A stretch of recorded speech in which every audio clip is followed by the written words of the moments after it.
Now, many of my longtime viewers may remember me saying sometime in the past, whether it be on my Twitter account or my YouTube or whatever else it may be, that I will never review Neon Genesis. But after dozens of people over the span of my professional anime connoisseur career begging me to review this, I caved in, and I watched the entirety of Season 1 and the first movie. And I must say, I was taken by surprise quite a lot. Through watching, this anime actually makes you use your brain, something I find lacking in a lot of modern anime.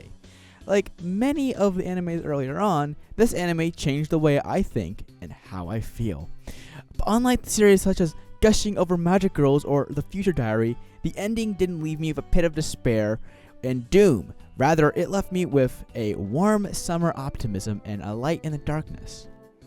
The story of Evangelion starts with Shinji Aikari, who is a beta male and son of head scientist of NERV, Genko Aikari.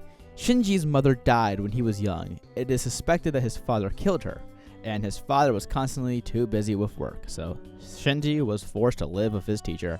However, the story really takes off when Shinji is summoned to NERV.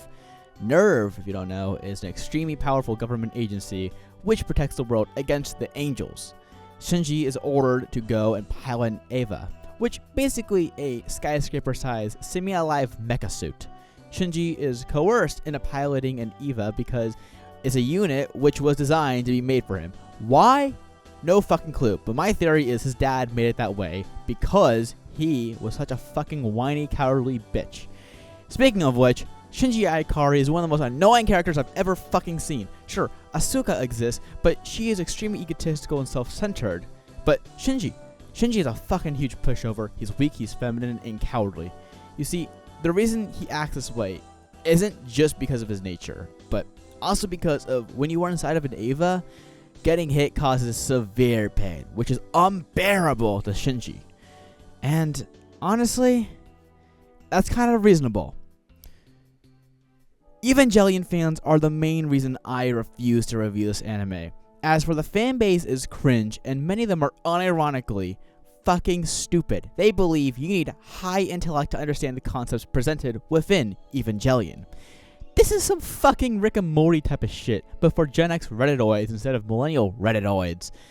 And sure, the story is emotional, has some introspective depth to it, but it does not mean you need to be a fucking high intellect or someone of gifted ability to understand this anime. I genuinely don't get the huge obsession over this anime. As much as this anime is groundbreaking for drama animes and heavily influential on anime as a whole, why the fuck would I want to watch some fucking cowardly 14-year-old virgin whine about how he just wants to be in peace, he doesn't want to fight angels, he doesn't want to do something, or some gay shit like that? Why would I want to watch an anime where the antagonist is a bitch? Fuck Ahsoka, fuck Shinji, both these character designs piss me off. There's only one relatable character in the entire original story, and that is Rey. And even then, she's just alright. She has nothing special to her outside that she's a clone. And this brings me on to my final point of today's video. This anime is not as deep as you think. Yes, I said it out loud. Some Redditors are going to leave their crusty, moldy, stench rooms to track me down for this take. Evangelion is emotional and has some depth, but it is not to the point where you need a whole fucking video series breaking down each and every frame within the story. Yes, there's several stories happening at once. Yes, there's a lot of fucking subtle detail. But you want to know what else has all of this? Guess what? Rick and Morty. Don't believe me? Well, here's some prime examples.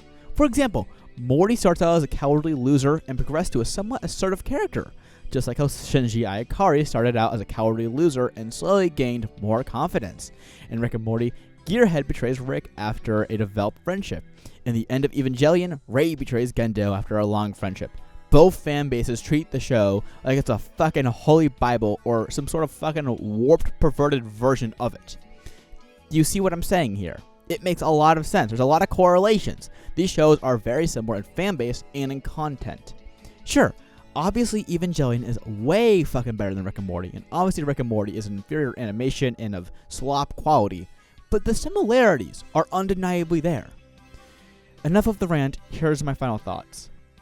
Evangelion is a special type of anime. As an enjoyer of 90s and 2000s sci-fi animes, I can appreciate the artworks given into it, along with the well-thought-out plot.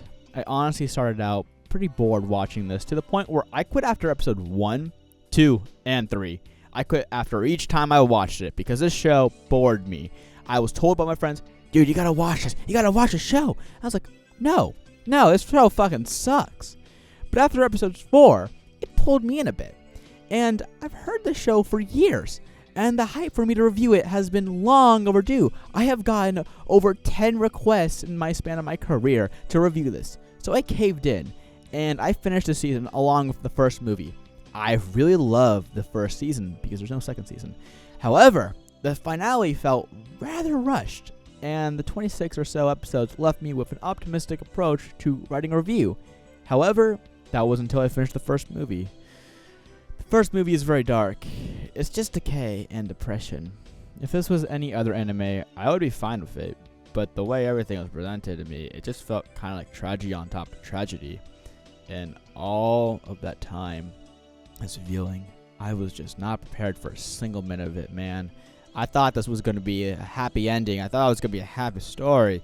No, it was not a happy story. It was a dark story. It's a good movie, but nonetheless, it's really dark. And if you're not prepared, I'm even prepared. Just be prepared to watch it, man. Again, the detail, the plot, without a doubt, very well put together. But the ending this time gave me a solid finale. But it left me with many questions. Questions that will not be answered.